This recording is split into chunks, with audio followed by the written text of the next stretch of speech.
Olá, queridos! Bem-vindos ao nosso estudo bíblico da Igreja Batista Pioneira de Santa Helena. Quero convidar você a abrir a sua Bíblia no Evangelho segundo Marcos, capítulo 10, versículos 46 até o versículo 52. Esse é um texto muito legal, uma história que é bastante conhecida de alguém que teve a grande oportunidade da sua vida e soube aproveitá-la muito bem. Diferente como nós já estudamos aqui no Evangelho da história do jovem rico que teve a grande oportunidade, mas a desperdiçou. Aqui nós temos um homem que aproveitou muito bem a sua oportunidade. Nós vamos aqui falar um pouquinho sobre uma trajetória que vai das trevas para a luz, porque a gente vai falar justamente de um cego que não apenas voltou a enxergar ou passou a enxergar, mas que foi restaurado de forma completa a sua vida através desse momento que ele teve com Jesus. Nós vamos aqui então ver sobre o cego Bartimeu e a sua cura. Capítulo 10 do Evangelho segundo Marcos, a gente vai fazer a leitura dos versos 46 até o verso 52. Se você puder, acompanhe aí na sua Bíblia. O texto diz assim: Então chegaram a Jericó. Quando Jesus e seus discípulos, juntamente com uma grande multidão, estavam saindo da cidade, o filho de Timeu, Bartimeu, que era cego, estava sentado à beira do caminho, pedindo esmolas. Quando ouviu que era Jesus de Nazaré, começou a gritar: Filho de Davi, tem compaixão de mim. Muitos o repreendiam para que ficasse quieto, mas ele gritava ainda mais: Filho de Davi, tem misericórdia de mim. Jesus parou e disse: Chamem-no. E chamaram o cego. Ânimo, levante-se, ele o está chamando. Lançando a sua capa para o lado, de um salto pôs-se em pé e dirigiu-se a Jesus. O que você quer que eu faça? Perguntou Jesus. O cego respondeu: Mestre, eu quero ver. Vá, disse Jesus. A sua fé o curou. Imediatamente ele recuperou a visão e seguiu Jesus pelo caminho. O texto, como nós já mencionamos, é um texto fantástico, incrível. Relatado também pelo evangelista Mateus, também por Lucas. E aqui só a título de introdução, caso você quiser pesquisar esse texto paralelo, lá no Evangelho de Mateus, capítulo 20, versos 29 a 34, ou Lucas capítulo 18, versos 35 a 43, você vai perceber que tem algumas pequenas diferenças nesse texto. Essas pequenas diferenças, né, pela expressão, elas não tiram a preciosidade da história.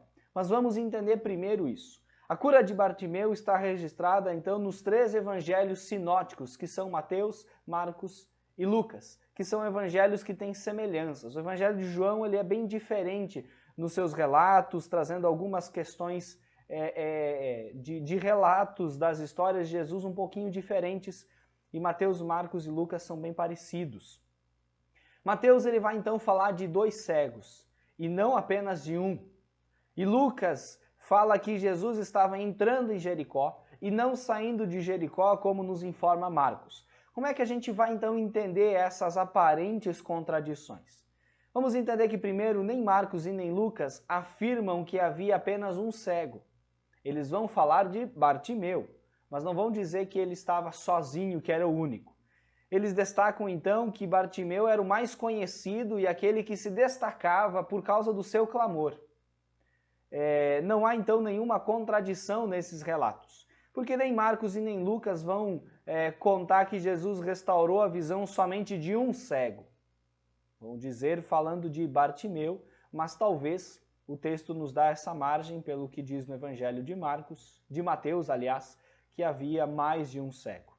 Nós não sabemos por que Marcos escreveu a respeito somente de Bartimeu e não fala nada a respeito de outro cego.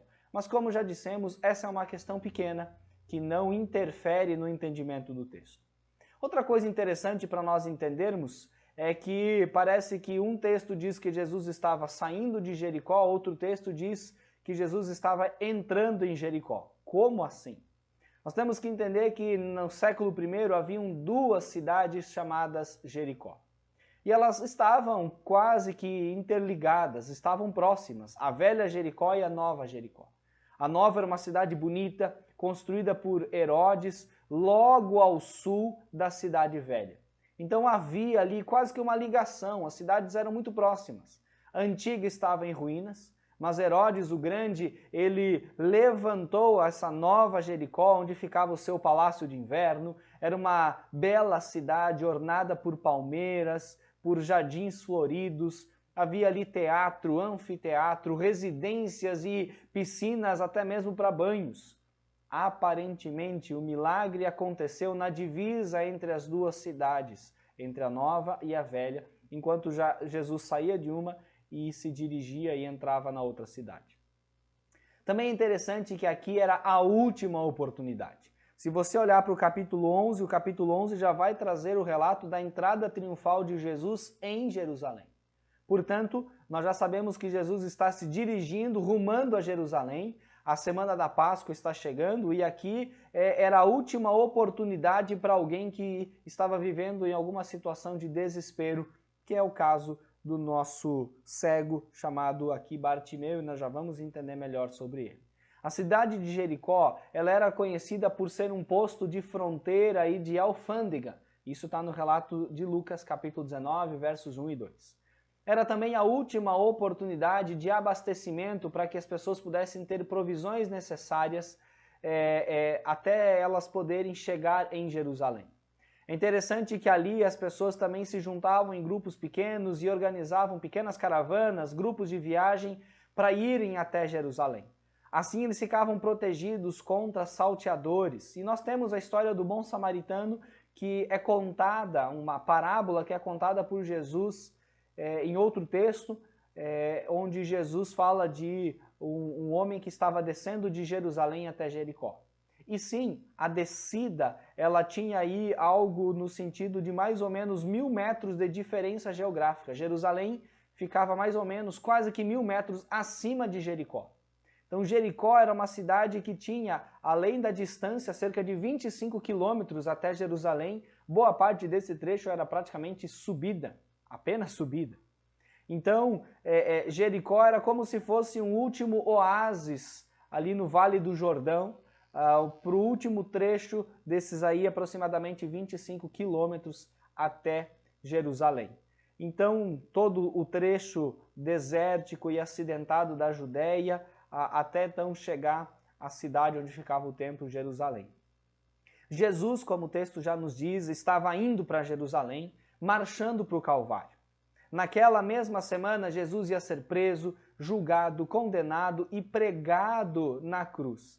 Era basicamente a última semana que Jesus, a última vez, aliás, que Jesus passaria por Jericó e uma das suas últimas semanas que ele estava vivendo, estava podendo ensinar as pessoas e as pessoas tinham ali grandes oportunidades. Então, a última vez que Jesus passava por Jericó, a última oportunidade, e se aquele homem não buscasse a Jesus naquele momento, ele nunca mais teria a mesma oportunidade ou uma oportunidade de chegar até Jesus. Ele ficaria para sempre cego. Mas aí nós temos a grande multidão, e aí temos que entender também no contexto por que uma grande multidão, como diz no verso 46, Jesus e seus discípulos, juntamente com uma grande multidão, estavam saindo da cidade. Por essa grande multidão, lembra que aqui o contexto é da semana anterior à semana da Páscoa, que foi a última semana da vida de Jesus. Então nós estamos na penúltima semana de Jesus. A grande multidão, que parece que aqui ser muito numerosa, ela estava indo de Jericó rumo a Jerusalém. Boa parte daquela grande multidão estava mesmo indo para Jerusalém por ser a festa da Páscoa, a festa mais importante do contexto judaico. A lei judaica estabelecia que todo homem maior de 12 anos, ele deveria, dentro de um raio aí de 25 quilômetros, ele era obrigado a assistir à festa da Páscoa. Os que moravam de forma mais distante deveriam, ao longo da sua vida, procurar fazer isso, mas quem morava nesse raio de aproximadamente 25 quilômetros deveria subir ou ir até Jerusalém. Subir porque no contexto de Jericó eles tinham mesmo toda essa questão de subida que se fazia necessária. Obviamente que nem todos subiam, nem todos podiam ir fazer essa viagem, porque alguns ali estavam à beira do caminho desejando boa viagem para aqueles que iriam peregrinar até Jerusalém. Jericó ficava a cerca de 25 quilômetros e as ruas estavam ali cheias de gente. Outra informação a respeito da cidade é que Jericó, o templo lá de Jerusalém, ele tinha cerca de 20.000 sacerdotes e levitas que trabalhavam distribuídos por turnos. Todos eles não poderiam morar em Jerusalém. E boa parte deles, muitos deles, moravam em Jericó. Mas era na festa da Páscoa que todos deveriam ir para Jerusalém, porque a demanda de trabalho era muito grande e precisavam atender as pessoas. Então, muitas pessoas estavam ali acompanhando Jesus, impressionadas pelos seus ensinos, outras queriam ver o que esse mestre, esse rabino estava fazendo, desafiando os líderes religiosos, e no meio de toda essa multidão de pessoas indo ou de pessoas saudando, cumprimentando e desejando boa viagem, estava então Bartimeu. E agora nós queremos entender um pouquinho melhor sobre o contexto de Bartimeu. E é muito interessante nós observarmos na sua vida a sua condição antes de Cristo. Ele vivia numa cidade que era condenada. Vamos entender por quê. Jericó foi a maior fortaleza derrubada por Josué e pelo seu exército na conquista da terra prometida. E nós lemos em Josué capítulo 6, versículo 26 o seguinte: Maldito diante do Senhor seja o homem que se levantar e reedificar esta cidade de Jericó. Com a perda do seu primogênito lhe porá os fundamentos e à custa do mais novo as portas. Jericó, então, ela tinha 5 características que faziam dela uma cidade diferente, uma cidade peculiar. A primeira era que era uma cidade sob maldição. Nós acabamos de ler o texto descrito lá em Josué capítulo 6, versículo 26. Herodes o Grande reconstruiu a cidade e a adornou, mas isso não fez dela uma cidade bem-aventurada, uma cidade feliz, uma cidade muito boa. Jericó era uma cidade também encantadora. Ela era uma cidade das palmeiras e dos sicômoros. Quando o vento batia na copa das árvores, as palmeiras esvoaçavam as suas cabeleiras, espalhando a sua fragrância e encanto. Jericó era uma cidade também conhecida como a cidade dos prazeres. Ali estava o palácio de inverno do rei Herodes, as fontes termais. Jericó era uma cidade da diversão, conhecida no seu contexto. Jericó também era uma cidade que ficava no lugar mais baixo do planeta. Sim, ela ficava 400 metros abaixo do nível do mar. Ali é considerada a maior depressão da Terra. Jericó ficava às margens do Mar Morto. Cerca de 33% da água desse mar é sal. Nada floresce às suas margens. É nesse mar, que também é um lago, que basicamente, se você um dia tiver a oportunidade de ir para lá, você vai descobrir que se você mergulhar, você não vai afundar, por causa justamente da salinidade daquela água. 33% da água é sal. Mas pensando em Jericó, aliás, no mendigo, desculpe, ele era cego e também mendigo. São duas questões aqui muito interessantes, mas diferentes. Faltava-lhe a luz dos olhos e faltava dinheiro no bolso. Ele vivia a pedir esmolas na beira da estrada, dependendo totalmente da bondade, da caridade dos outros. Um cego não sabe para onde vai. Um mendigo não tem para onde ir. Essa era a condição de Bartimeu. Não há nenhuma cura de nenhum cego no Antigo Testamento. Então os judeus eles acreditavam que tal milagre era sinal da era messiânica chegando. Isso lá descrito em Isaías capítulo 29, versículo 18 e capítulo 35 de Isaías, versículo 5. Mas agora vem algo muito interessante, porque nós lemos que estava, no verso 46, estava saindo da cidade o filho de Timeu, Bartimeu, que era cego, estava sentado à beira do caminho pedindo esmolas. Já sabemos disso. mas nós temos que entender que ele não tinha nome. E você diga, opa, peraí, o nome dele não é Bartimeu? Não. Bartimeu, em aramaico, significa filho de Timeu. O texto diz isso. Não é o nome próprio. Desse cego, conhecia-se somente o nome do pai, que foi explicado ali para os desinformados. Além de cego, mendigo, estava com a sua autoestima achatada. Ele não tinha saúde, nem dinheiro, nem valor próprio. Carregava apenas a sua capa, mas também, além da capa, os seus complexos, os seus traumas, as suas feridas, não apenas físicas, mas também da alma. Ele estava à margem do caminho, como nós lemos no final do verso 46. A multidão ia para a festa da Páscoa, mas ele não podia ir para a festa da Páscoa. Ele só podia, nesse momento, clamar por misericórdia à beira do caminho. Mas aí vem a sua decisão por Cristo.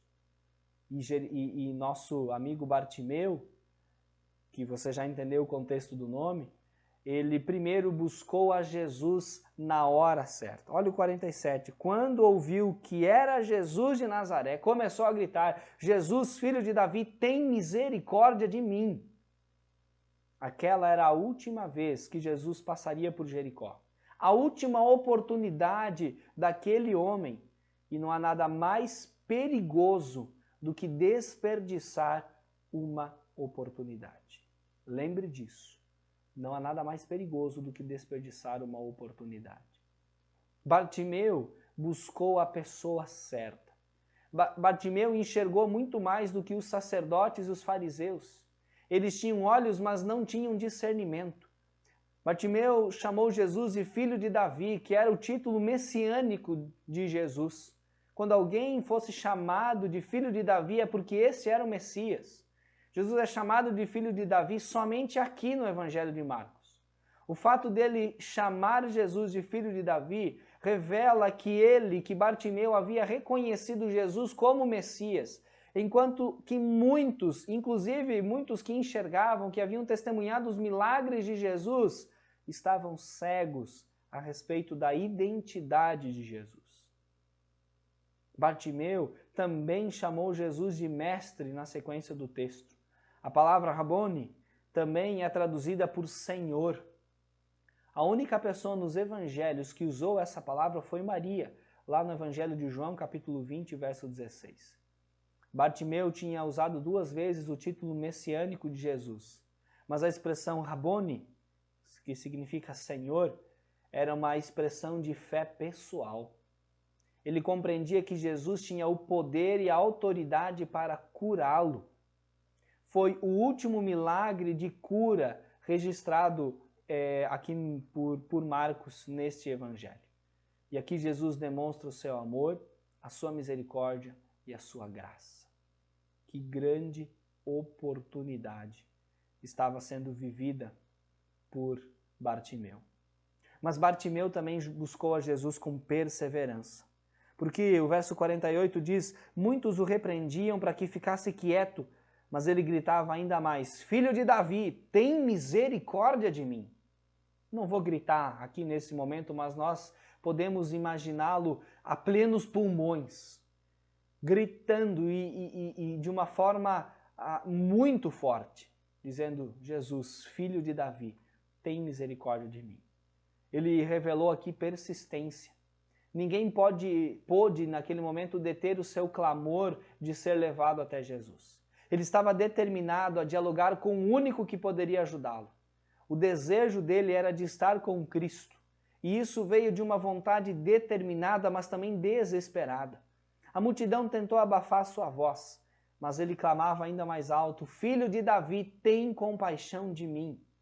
A multidão foi obstáculo para Zaqueu. E você conhece a história, Zaqueu precisou subir numa árvore para poder encontrar com Jesus. Assim como a multidão foi um obstáculo aqui para Bartimeu. Então, nós não podemos dizer que a voz do povo é a voz de Deus, porque geralmente não é. O que nós temos que entender é que aqueles que tentavam silenciar a voz do mendigo faziam isso pensando que Jesus estava ocupado demais para se preocupar e dar atenção para um indigente, para alguém que nem mesmo um nome tinha. que usava a expressão filho de Timeu, para ser referido, para ter aí alguma questão de referência.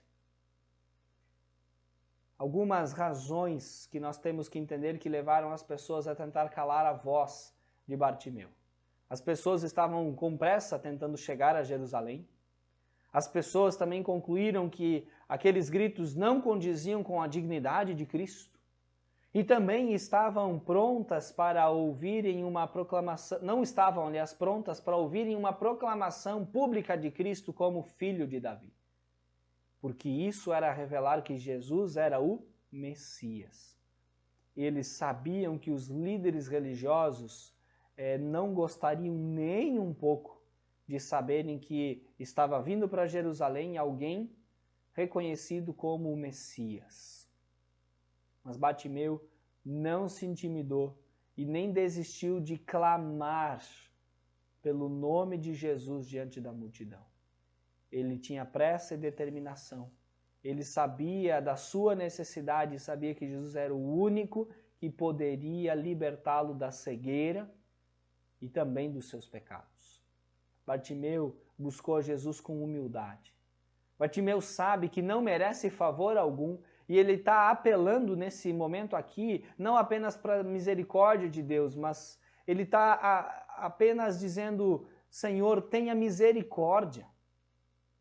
Ele não está pedindo justiça, ele não está se sentindo injustiçado, mas ele está pedindo misericórdia. Senhor, tem misericórdia de mim, é o que ele está dizendo. Bartimeu buscou a Jesus com desprendimento.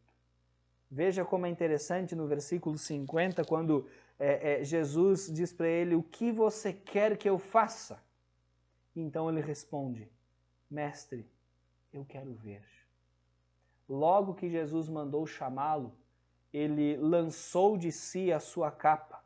E isso nós vemos no verso 50, eu li o 51, no verso 50 diz, lançando sua capa para o lado, de um salto pôs-se em pé e dirigiu-se a Jesus. É muito interessante que ele lançou de si a capa e deu um salto para ir até Jesus.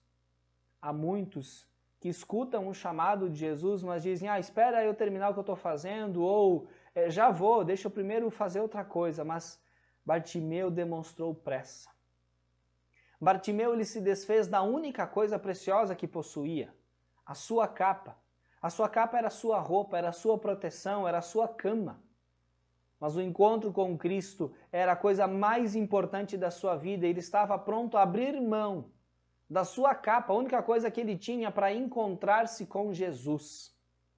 Bartimeu, ele de certa forma aqui transcendeu a psicologia dos cegos.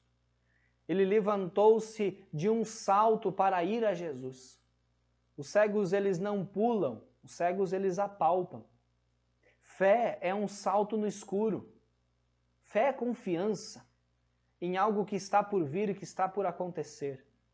Mas para Bartimeu, a fé ela foi um salto nos braços de Jesus. Esse salto fala da prontidão que eu e você devemos ter para correr até Jesus. Bartimeu aqui, ele buscou a Jesus com objetividade. Bartimeu sabia exatamente aquilo que ele precisava. Ele podia pedir uma esmola, uma ajuda, mas ele foi direto ao ponto principal. Porque nós sabemos que existem cegos piores do que Bartimeu, que são aqueles que não querem ver. Ao cego de Jericó, que não tinha olhos, Cristo fez com que ele visse. Mas os cegos de hoje, eles têm olhos, mas não querem ver. Permanecem na sua cegueira espiritual. Uma coisa é ver com os olhos e outra muito diferente é ver com o coração. Talvez você já ouviu alguma sinfonia de Beethoven. Dentro da música clássica, ele é muito conhecido. E Ludwig van Beethoven, depois de surdo, pasme, depois de surdo, ele ainda compôs várias sinfonias. Para nós cristãos, quando nós cantamos muitos hinos na igreja, existiu uma autora de hinos chamada Fanny Crosby. completamente cega desde os 40 dias de vida. Ela escreveu mais de 4.000 hinos que falam de consolo e ainda hoje são hinos que nós cantamos. A cegueira, ela é pior do que a de Bartimeu e muitas vezes, porque tem pessoas que enxergam uma coisa, mas na verdade vem outra bem diferente.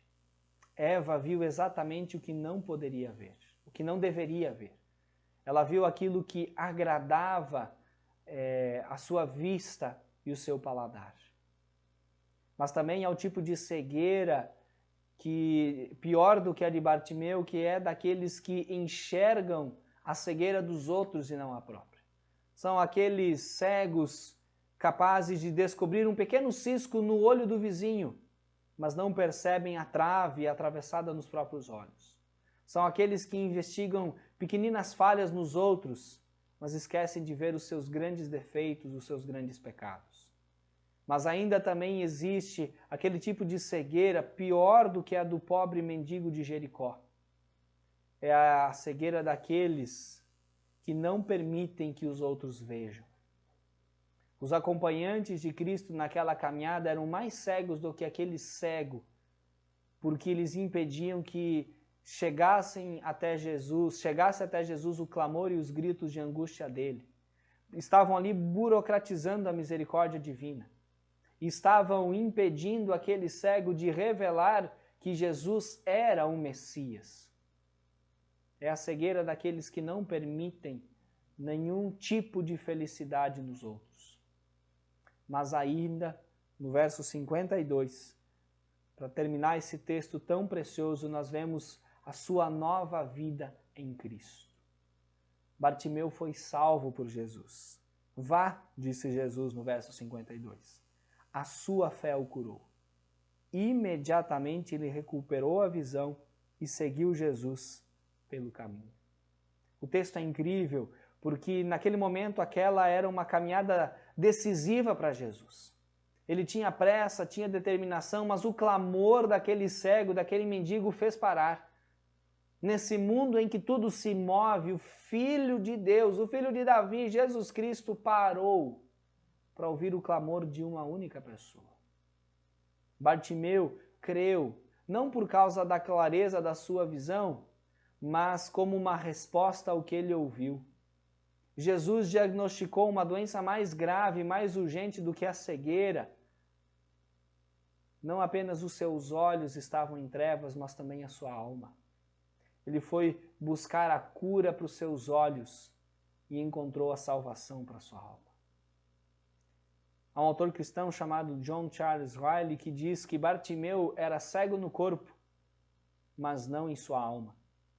Os olhos do seu entendimento estavam abertos. Ele viu coisas que os mestres em Israel não viram.